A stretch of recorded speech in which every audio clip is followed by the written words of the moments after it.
నమస్తే, welcome to special program patent పారాహుషార్.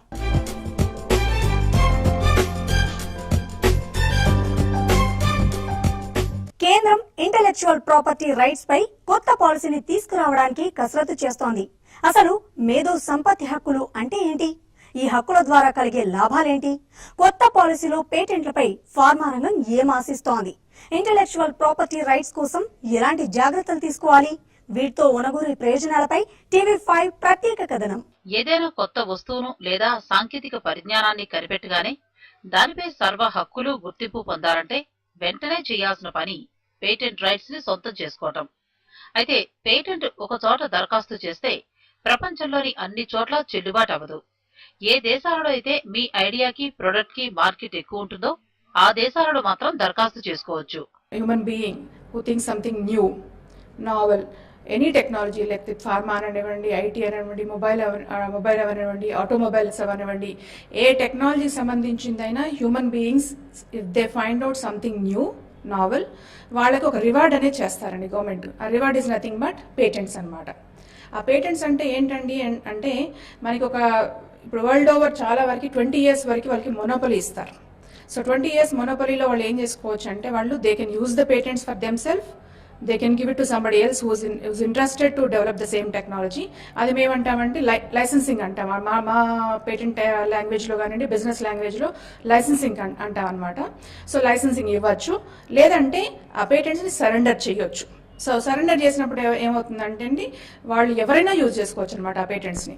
So వన్స్కి మనకి ఏంటంటే పేటెంట్ అంటే మనకి కాన్ఫిడెన్షియల్ ఇన్ఫర్మేషన్, మన టెక్నాలజీ డెవలప్ చేసుకున్నారు అనుకోకూడదండి. దీంట్లో పేటెంట్ అని ఫైల్ చేసినప్పుడు ఆటోమేటిక్గా it comes in to public domain.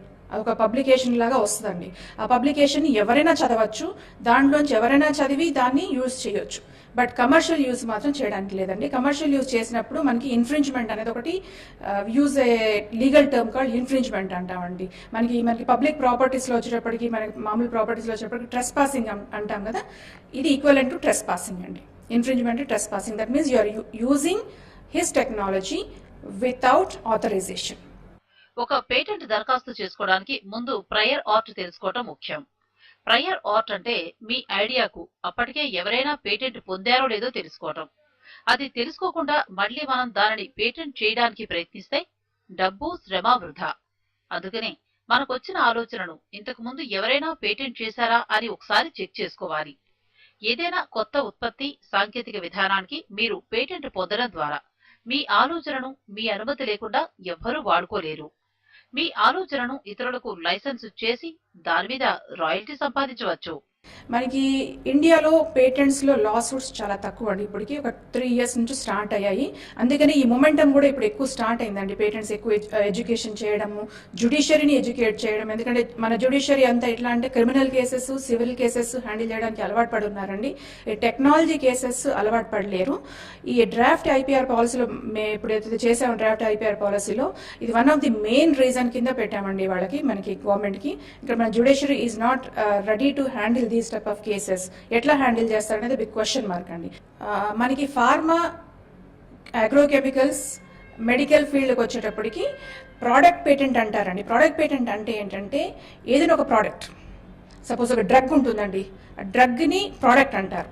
దానికి పేటెంట్ ఇవ్వలేదండి మనకి ఇండియాలో అప్ టు 1995 వరకు. ఫ్రమ్ 1970 టు 95 వరకు ఇవ్వలేదన్నమాట. ఇప్పుడు పేటెంట్స్ ఉంటే అంటే మనకి ఇండియన్ కంపెనీస్కి ఎక్కువ పేటెంట్స్ లేవు, ఇప్పుడు కూడా లేవు, అప్పుడు కూడా లేవు. సో అవన్నీ మల్టీనేషనల్ కంపెనీస్ హ్యాండ్స్లో ఉన్నాయి కాబట్టి వాళ్ళు ప్రోడక్ట్ పేటెంట్ తీసుకుంటే ఇండియాలో ప్రోడక్ట్స్ లాంచ్ చేయడానికి లేదు, వాళ్ళైతేనే లాంచ్ చేయగలరు, వేరే వాళ్ళు ఎవరు చేయడానికి లేదని చెప్పేసి గవర్నమెంట్ 1970లో ఒక రూల్ పాస్ చేశారు, కొత్త యాక్ట్ తీసుకొచ్చారనమాట. అప్పుడు నుంచి మనకి ప్రోడక్ట్ పేటెంట్ అనేది తీసేశారు ఇండియాలో, especially for chemical, pharma and agrochemicals. So ఈ 3 సంబంధించిన టెక్నాలజీస్లో ప్రోడక్ట్ పేటెంట్ అనేది తీసుకోవడానికి లేదండి. But there is a concept called process patent అంటారు. ఆ ప్రాసెస్ పేటెంట్ అంటే ఏంటంటే ఒక డ్రగ్ ఉంటే డ్రగ్ను తయారు చేయడానికి ఒక ప్రాసెస్ కావాలా, ఆ ప్రాసెస్ని పేటెంట్ చేసుకోవచ్చు. పేటెంట్ ఈ పదాన్ని మీరు తరచుగా వింటూనే ఉంటారు. ప్రొఫెషనల్స్ తో పోలిస్తే సామాన్య జనానికి మాత్రం పేటెంట్లపై అవగాహన చాలా తక్కువ. పేటెంట్ పొందటంలో భారతీయ సంస్థలు ఎందుకు వెనుకంజలో ఉన్నాయో ఇప్పుడు చూద్దాం. దేశం నుంచి జరుగుతున్న ఎగుమతుల్లో చిన్న పరిశ్రమలే కీలకమని, అందువల్ల వీటి ఉత్పత్తుల పేటెంట్ హక్కులు, మేధా సంపత్తి హక్కులు, డిజైన్, ట్రేడ్మార్క్ రిజిస్ట్రేషన్ వంటి వాటిపై పూర్తి అవగాహన పెంచాలని ప్రభుత్వానికి ఐప్రోపాట్ వ్యవస్థాపకురాలు డాక్టర్ ఎస్ పద్మజ సూచించారు.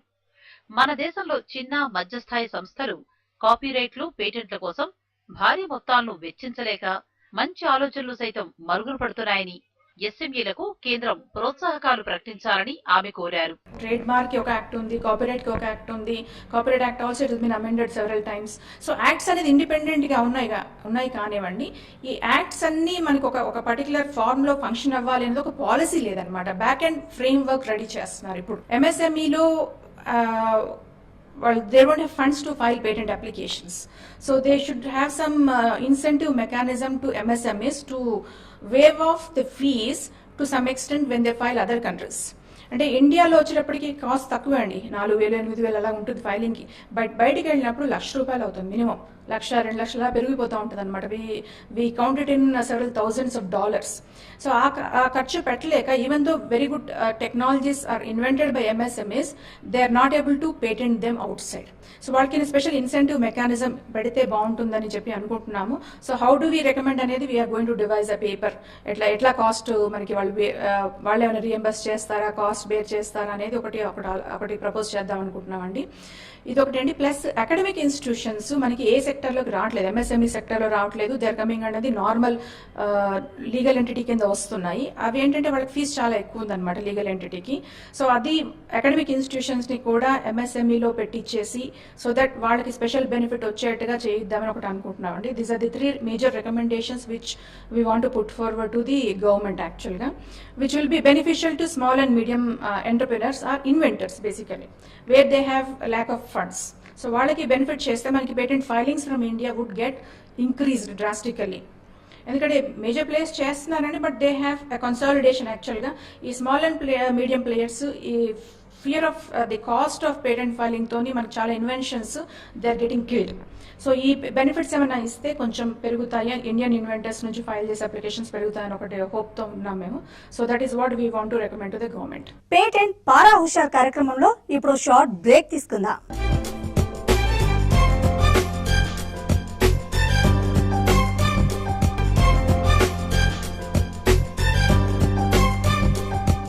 Welcome back to patent పారాహుషార్.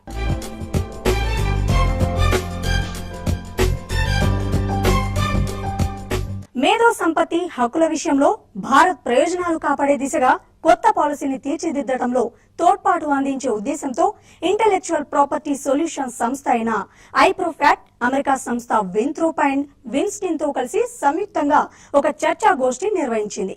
ఈ సదస్సుకు దేశ, విదేశీ కంపెనీల ప్రతినిధులతో పాటు హైదరాబాద్ కు చెందిన ఫార్మా దిగ్గజాలు హాజరయ్యాయి. ఈ సెమినార్ ను తెలంగాణ రాష్ట్ర పరిశ్రమల మంత్రి జూపల్లి కృష్ణారావు ప్రారంభించారు.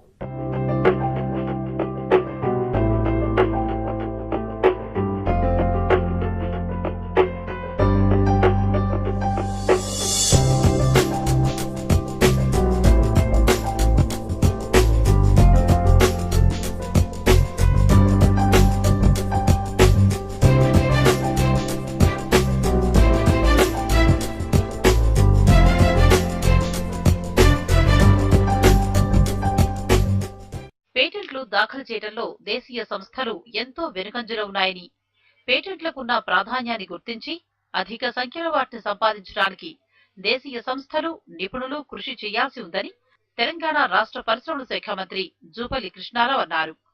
మన దేశంలో ఏటా పేటెంట్ల కోసం చేస్తున్న దరఖాస్తుల్లో 75% విదేశీ సంస్థలకు చెందిన ఉంటే, మన దేశానికి చెందిన సంస్థల వాటా 25% మాత్రమేనని అన్నారు. పేటెంట్స్ రైట్స్ సంబంధించినటువంటి హక్కులపైన చట్టం తేబోతా ఉంది. ఈ చట్టానికి సంబంధించి అంటే బేసిక్గా మనుషుల యొక్క ఇంటెలిజెన్సీ, ఆలోచన శక్తి, ఇన్వెన్షన్స్ కనుగొనడం. సో వీటన్నిటికి సంబంధించి ఈరోజు జాతీయ స్థాయిలో, అంతర్జాతీయ స్థాయిలో కూడా ఈ చట్టాలు సరి అయిన పద్ధతి చట్టాలు తీసుకొచ్చి ఒకరి హక్కుల్ని, ఒకరు కనిపెట్టినటువంటి అంశాన్ని, ముఖ్యంగా ఈ ఫార్మాస్యూటికల్ సంబంధించి ఈ అంశానికి సంబంధించి ఈ చట్టాలు తీసుకురావడం, వాటిని పరిరక్షించే విధంగా మేధాశక్తి అంటే అందరికీ ఒకే సమానమైనటువంటి తెలివితేటలు కాదు, ఇంటెలెక్చువల్స్ ఉంటారు. సో వాళ్ళు కనిపెట్టినటువంటి విషయం అంటే బేసిక్గా ఈ కనిపెట్టినటువంటి ఇంటెలెక్చువల్ రైట్స్కి సంబంధించి ప్రాపర్టీ రైట్స్ సంబంధించి ఈ చట్టాలు చేయడం వరకు ఈ యొక్క సమావేశం జరుగుతూ ఉంది.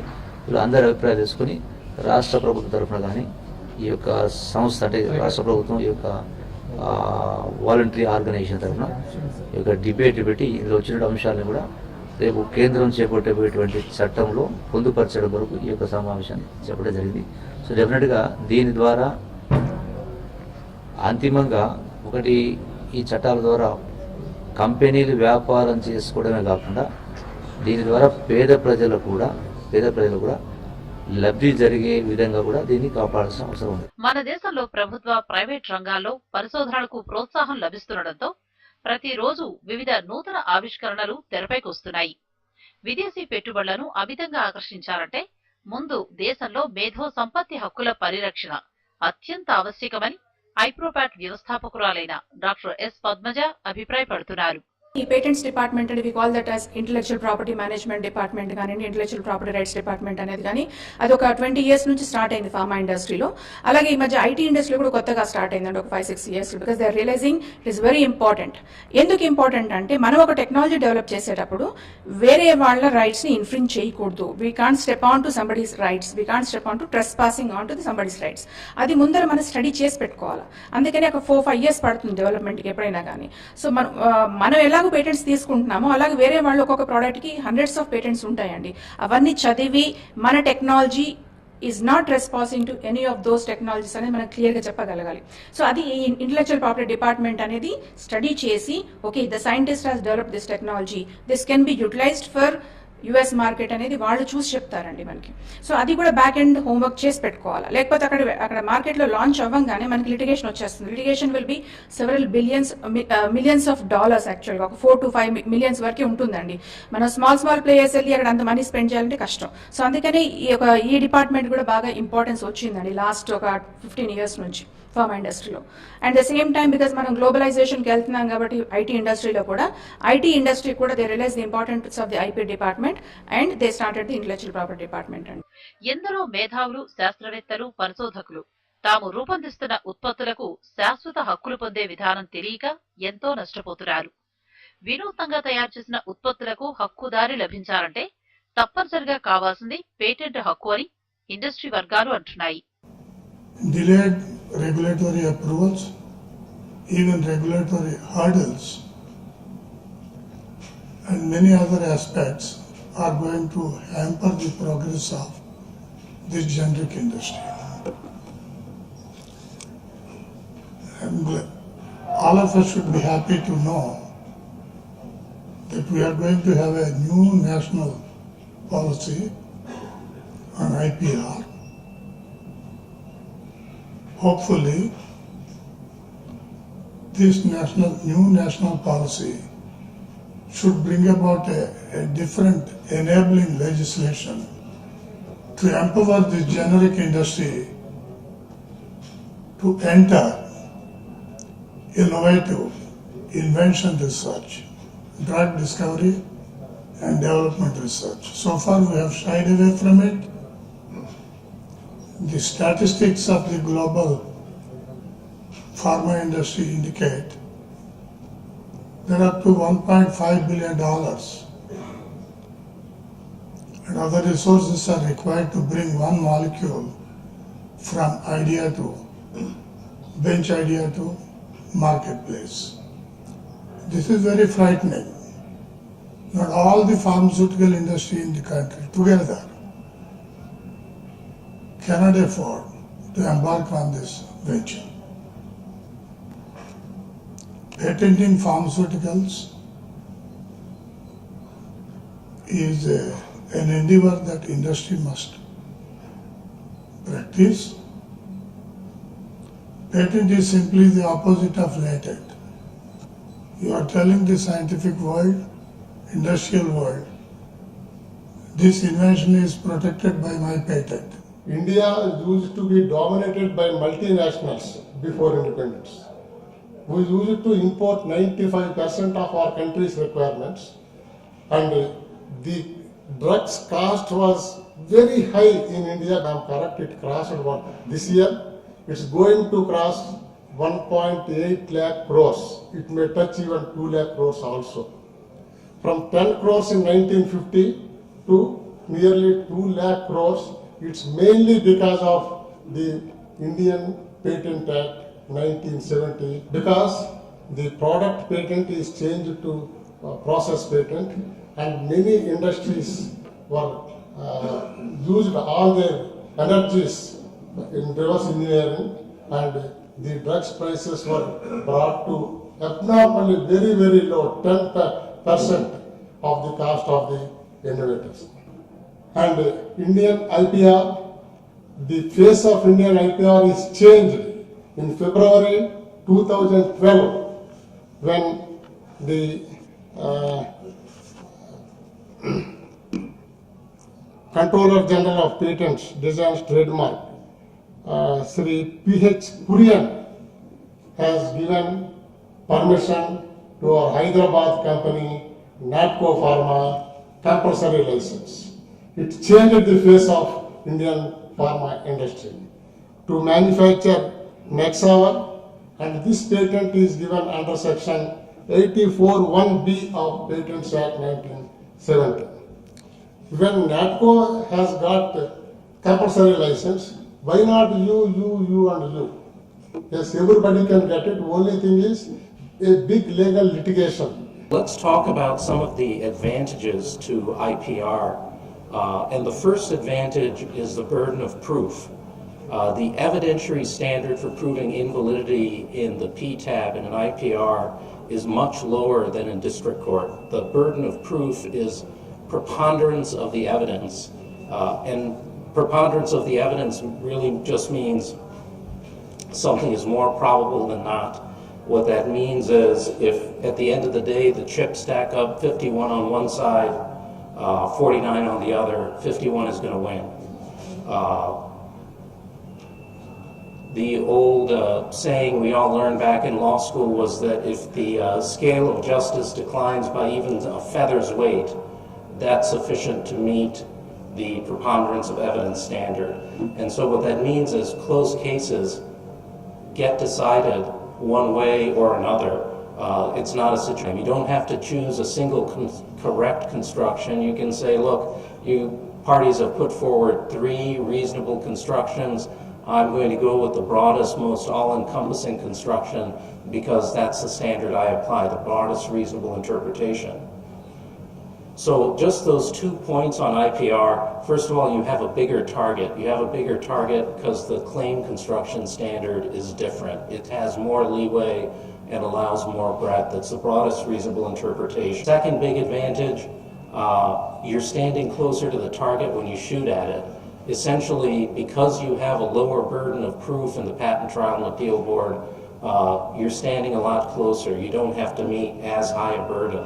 Those are 2 of the main advantages of inter partes review in the Patent Office, in the Patent Trial and Appeal Board. భారత పారిశ్రామిక ఉత్పత్తి సంస్థలు ప్రత్యేకించి సూక్ష్మ, చిన్న, మధ్య తరహా పరిశ్రమల్లో అంతర్గతంగా దేశీయంగా ముందు ఐపీఆర్ సంస్కృతిని అలవర్చాల్సిన అవసరం ఎంతైనా ఉందని నిపుణులు అభిప్రాయపడుతున్నారు. కొత్త పాలసీలో సూక్ష్మ, చిన్న, మధ్యతరగతి పరిశ్రమలకు ప్రోత్సాహకాలివ్వాలనే సూచనలను తెలంగాణ రాష్ట్ర గవర్నమెంట్ ద్వారా కేంద్రానికి అందిస్తోంది.